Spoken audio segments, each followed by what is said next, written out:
Você passou tempo demais acreditando que não era suficiente, que precisava fazer mais, ser mais, amar de forma diferente. Que se encontrasse as palavras certas, o momento certo, a versão certa de si mesma, ele finalmente te veria.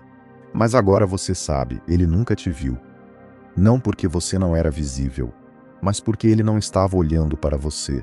Estava olhando para o reflexo de si mesmo em você. Na psicologia analítica, Carl Jung descreveu como certas pessoas tratam os outros como superfícies de espelho que existem para refletir de volta o que elas precisam ver. O narcisista não tinha relacionamento com você. Tinha relacionamento com o que você refletia nele, com a admiração que você demonstrava, com a dor que você mostrava quando ele recuava, com a tentativa que você fazia quando ele ameaçava partir. Cada uma dessas reflexos que confirmava a narrativa interna dele. E quando você some, ele não perde você. Ele perde a capacidade de se ver. O espelho foi embora, e sem espelho ele não sabe mais o que é. Isso explica o colapso, que pode tomar 3 formas diferentes. A primeira é raiva direcionada a você, às vezes pública, às vezes velada. Narrativas reescritas onde você é o vilão, o ingrato, o problema de tudo. Histórias contadas para amigos em comum que chegam, se você é o problema, ele não precisa se questionar. A narrativa interna dele fica intacta. A segunda possibilidade é substituição acelerada. Uma nova fonte de abastecimento aparece com uma velocidade que parece impossível, às vezes em dias. E isso dói de uma forma específica. Parece confirmar que você não era especial, que era substituível, que tudo o que viveu não significou nada de verdade. Mas entende o que está acontecendo de verdade? Ele não encontrou alguém melhor. Encontrou outro combustível com a urgência de alguém que está sem ar e encontra qualquer fonte de oxigênio disponível. Não é escolha, é sobrevivência psicológica. A terceira possibilidade é o colapso silencioso, menos visível, mais profundo, isolamento progressivo, instabilidade que as pessoas ao redor começam a notar sem entender de onde vem. Porque o vazio sem espelho é insuportável para quem nunca aprendeu a existir sem um. Em todos os casos, o que você está vendo não é sofrimento por você. É o sistema falhando sem combustível. É a fachada sem nada para sustentá-la por dentro. Me conta aqui nos comentários, quando você ouviu pela primeira vez a frase "você não era o problema", mas o combustível, o que mudou em você? Uma palavra, uma sensação. Eu leio cada comentário. Enquanto o sistema dele falha, algo começa a acontecer em você. Devagar, quase imperceptível nas primeiras semanas, como raízes que crescem sobre a terra muito antes de qualquer coisa aparecer na superfície. Você começa a ouvir seus próprios pensamentos de novo. Não os pensamentos sobre ele, não as análises intermináveis do que ele quis dizer com aquela frase, não os planos de como se proteger do próximo movimento, não as conversas que você ensaiava para quando ele ligasse de volta. Seus pensamentos sobre o que você quer, o que te cansa, o que te alimenta, o que você acha de verdade sobre coisas que você parou de ter opinião. Quem você é quando ninguém está esperando uma reação sua. A neurociência explica o que está acontecendo. Durante anos de hipervigilância constante, de monitorar o humor dele, as reações dele, o que era seguro dizer e o que podia custar caro, o seu córtex pré-frontal ficou parcialmente suprimido.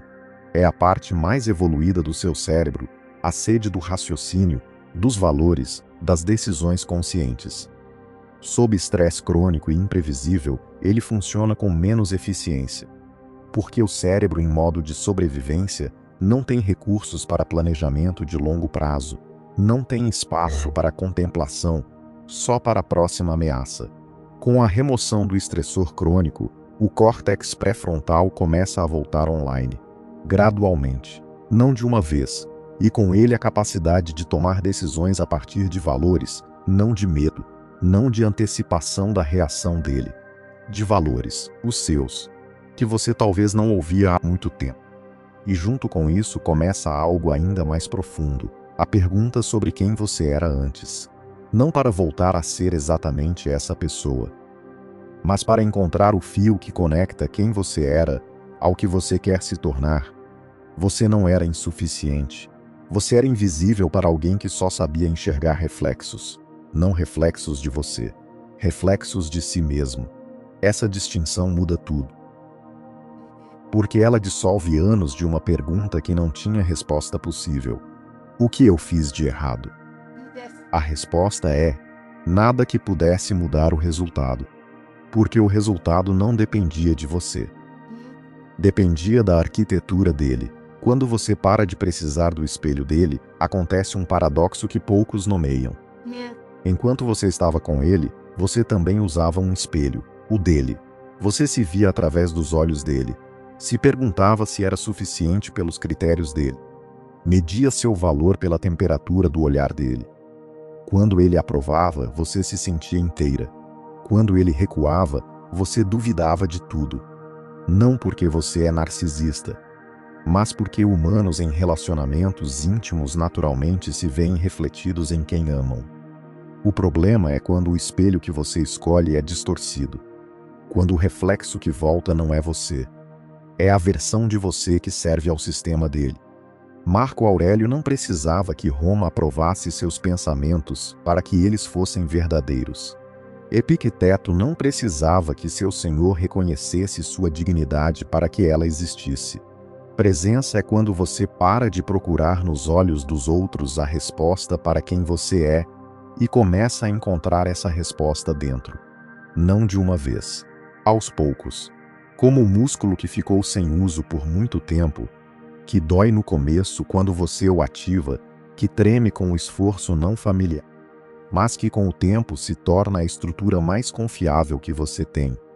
O exercício dos próximos 30 dias é simples. Uma pergunta toda manhã, antes de checar o celular, antes de ver o que ele postou, antes de qualquer coisa externa. O que eu sinto agora nesse momento, sem precisar que alguém confirme que é válido, não precisa ter resposta elaborada. Pode ser uma palavra, pode ser silêncio. O exercício não é a resposta, é o ato de perguntar para si mesma antes de olhar para fora. Porque cada vez que você pergunta para dentro antes de procurar fora, você está praticando existir sem espelho, está praticando ter um rosto próprio. A substituição acelerada, que o narcisista frequentemente demonstra, tem um efeito específico sobre quem saiu que é importante nomear com cuidado. Ela ativa exatamente a ferida que o relacionamento já havia criado. A de não ser especial, a de ser substituível, a de que o amor que você sentiu era apenas uma das muitas instâncias possíveis de um padrão que se repete. Mas o que a substituição demonstra não é que você não era especial. Demonstra que o sistema que precisava de abastecimento encontrou outro combustível. E um motor que precisa de gasolina não está confirmando que um tipo específico de gasolina não era valioso. Está confirmando que precisa de gasolina para funcionar. O colapso silencioso é frequentemente o mais perturbador de observar de longe, porque pode parecer sofrimento genuíno que desperta culpa. O isolamento que você vê, a instabilidade que as pessoas ao redor começam a notar, a deterioração que se manifesta sem que ninguém consiga nomear de onde vem. E você, que é alguém com empatia genuína, pode interpretar isso como prova de que deveria ter ficado, de que a saída causou dano, de que você é responsável pelo que está vendo. Essa interpretação é exatamente o que o sistema precisaria para te trazer de volta. Mas o colapso silencioso não é por você. É a ausência do espelho, revelando um vazio que sempre esteve lá. A pergunta que o roteiro propõe, por que eu precisava tanto que ele me amasse que fui ficando invisível para mim mesma no processo, é a pergunta mais importante de todas. Não sobre ele, sobre você. Porque a resposta a essa pergunta é o que vai proteger de entrar num ciclo semelhante no futuro. Não por análise fria das características de outros, mas pela compreensão de que existe algo dentro de você que, em algum momento, decidiu que o amor de uma pessoa específica era mais importante do que a sua própria presença. E esse algo tem uma história, uma origem, e pode ser mudado. A recuperação do córtex pré-frontal que acontece quando o estressor crônico é removido tem uma manifestação que é inicialmente perturbadora. Você começa a perceber coisas sobre o relacionamento que não percebeu enquanto estava dentro. A magnitude da adaptação que fez. Quantas versões de si mesma abandonou progressivamente? Quantas coisas deixou de querer porque querer criava conflito? Quantas opiniões guardou porque expressá-las custava caro? Essa percepção pode ser avassaladora. Pode criar raiva retroativa que também é parte do processo. E essa raiva, como qualquer energia que se apresenta nesse processo, pode ser redirecionada para a construção. O músculo que ficou sem uso por muito tempo, que dói no começo quando você o ativa, é a capacidade de se ver através dos seus próprios olhos em vez dos olhos dele. E como qualquer músculo, se fortalece com o uso consistente. A prática não precisa ser grande. Pode ser exatamente o que o exercício propõe. Uma pergunta toda manhã, antes de olhar para fora. O que eu sinto? O que eu quero? O que me alimenta hoje? Perguntas simples que, feitas consistentemente, vão reconstruindo o hábito de consultar o interior antes de administrar o exterior. O exercício do rosto próprio tem uma dimensão que vai além do aspecto prático de perguntar para dentro antes de olhar para fora. Tem uma dimensão simbólica que é igualmente importante. Você está afirmando, através da ação repetida, que o que acontece dentro de você tem valor independente de confirmação externa. Que a sua experiência interna é válida antes de qualquer aprovação. Que você existe antes de qualquer olhar. E essa afirmação, repetida por 30 dias, começa a criar uma experiência diferente de si mesma. O que os estoicos chamavam de existir para si mesmo não é egoísmo. É o pré-requisito de qualquer presença genuína. Marco Aurélio não poderia ter governado com integridade se estivesse existindo em função da aprovação dos que o rodeavam. Epicteto não poderia ter desenvolvido a liberdade interna que desenvolveu se estivesse dependente da validação do seu senhor para se sentir digno. Sêneca não poderia ter escrito sobre viver bem se estivesse vivendo em função de como era visto. Cada um deles praticava, de formas diferentes, a mesma coisa. O retorno diário ao próprio interior como fonte primária de referência. E existe algo sobre o processo de voltar a si mesma que acontece depois de um relacionamento com esse padrão que tem uma qualidade específica que outros processos de cura não têm. Porque você não está apenas se recuperando de uma perda, está se reencontrando. Está descobrindo quem você é quando não está regulando o estado emocional de outra pessoa. Quando não está ajustando o que sente para que caiba no espaço disponível. Quando não está diminuindo o que pensa para não criar conflito. Esse descobrimento, que acontece gradualmente, tem uma qualidade de revelação que é diferente de qualquer outra coisa. O reencontro com os próprios pensamentos que acontece quando o sistema de hipervigilância começa a se desligar, tem uma qualidade que pode ser surpreendente. Os pensamentos que emergem não são necessariamente sobre o que você perdeu, frequentemente são sobre o que você quer, o que te interessa, o que te alimenta, ideias que estavam esperando espaço para aparecer, projetos que ficaram em segundo plano enquanto toda a atenção era direcionada para gerenciar o imprevisível. E essa emergência de interesse genuíno, de curiosidade, de desejo de criar, é um dos sinais mais concretos de que o córtex pré-frontal está voltando online.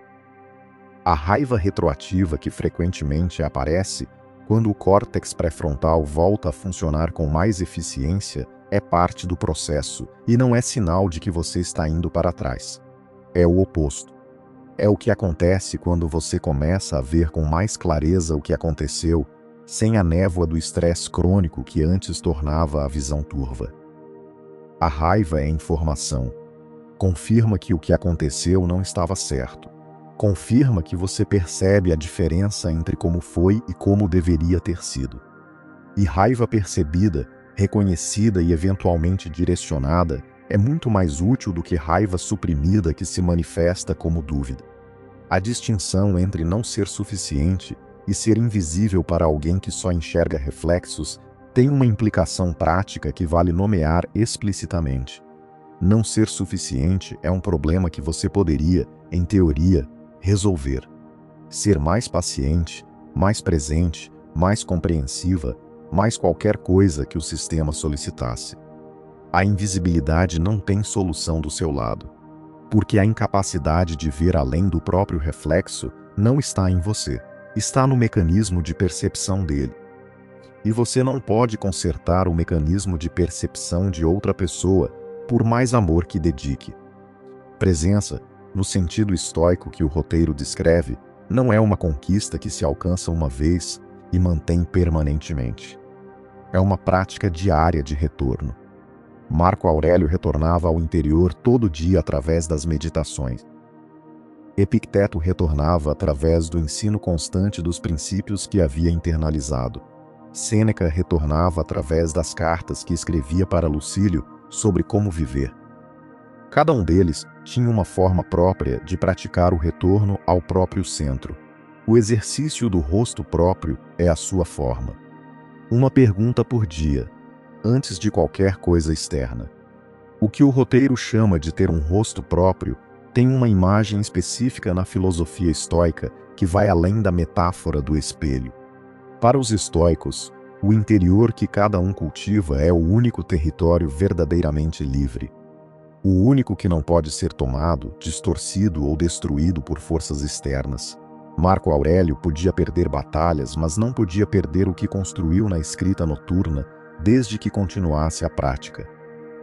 Epicteto podia ser escravizado no corpo, mas não podia ser escravizado no interior que desenvolveu. Sêneca podia ser exilado, mas não podia ser exilado de si mesmo. O exercício do rosto próprio é a prática de construir e de visitar esse território todos os dias. A pergunta sobre o que você sente, feita toda manhã antes de qualquer coisa externa, tem uma progressão ao longo dos 30 dias que é importante conhecer para não desanimar quando os primeiros dias forem difíceis. Nos primeiros dias, a resposta pode ser ele. A primeira coisa que você sente pode ser a saudade do ciclo, o vazio, a ansiedade. E isso é parte do processo. O exercício não está pedindo que você sinta algo específico. Está pedindo que você pergunte para dentro antes de olhar para fora. E com o tempo, a resposta começa a mudar. Começa a vir do seu interior de verdade. Começa a ser sobre você. E existe algo final sobre o processo inteiro que é importante nomear com clareza. O que você recupera nesse processo não é a pessoa que você era antes de entrar no ciclo. Porque essa pessoa também tinha as vulnerabilidades que a tornaram atraente para esse sistema. O que você vai encontrar do outro lado é diferente. É uma versão de você que entende o mecanismo, que reconhece o padrão, que tem uma base interna mais sólida, que não precisa de confirmação externa para se sentir real. E essa versão, construída a partir do que o ciclo ensinou sobre o que você não quer mais aceitar, é a versão que os estoicos chamariam de mais próxima da virtude genuína. A progressão dos 30 dias do exercício do rosto próprio tem um aspecto importante que vai além da pergunta diária. É o registro de que você iniciou o dia olhando para dentro antes de olhar para fora. Esse registro, acumulado ao longo do tempo, cria evidência. Evidência de que você existe antes de qualquer validação externa. Evidência de que há algo dentro que responde quando perguntado. Evidência de que você é real antes de ser vista por alguém. E evidência acumulada, ao contrário de convicção abstrata, muda a experiência de si mesma. Agora, eu vivo para mim. Não é uma declaração de indiferença ao mundo. É uma declaração de que o centro da sua vida voltou para onde sempre deveria ter estado, em você. Não na reação dele, não na aprovação dele, não no que ele está sentindo enquanto você lê isso, em você. E essa mudança de centro, que começa com uma pergunta por dia, antes de qualquer coisa externa, é a mais profunda que existe. Porque tudo mais flui a partir dela. E você não precisa estar completamente curada para começar. Não precisa ter chegado à indiferença completa. Não precisa ter parado de sentir. Precisa apenas começar o dia de hoje com a pergunta voltada para dentro. O exercício começa agora, com o que você tem, com onde você está. E cada dia que você começa com a pergunta certa é um dia que pertence à sua vida, não ao ciclo. A substituição do espelho dele pelo próprio interior é um processo que vai muito além do relacionamento que você viveu. É sobre aprender a habitar a própria experiência com a mesma atenção que você dedicou durante tanto tempo a habitar a experiência dele.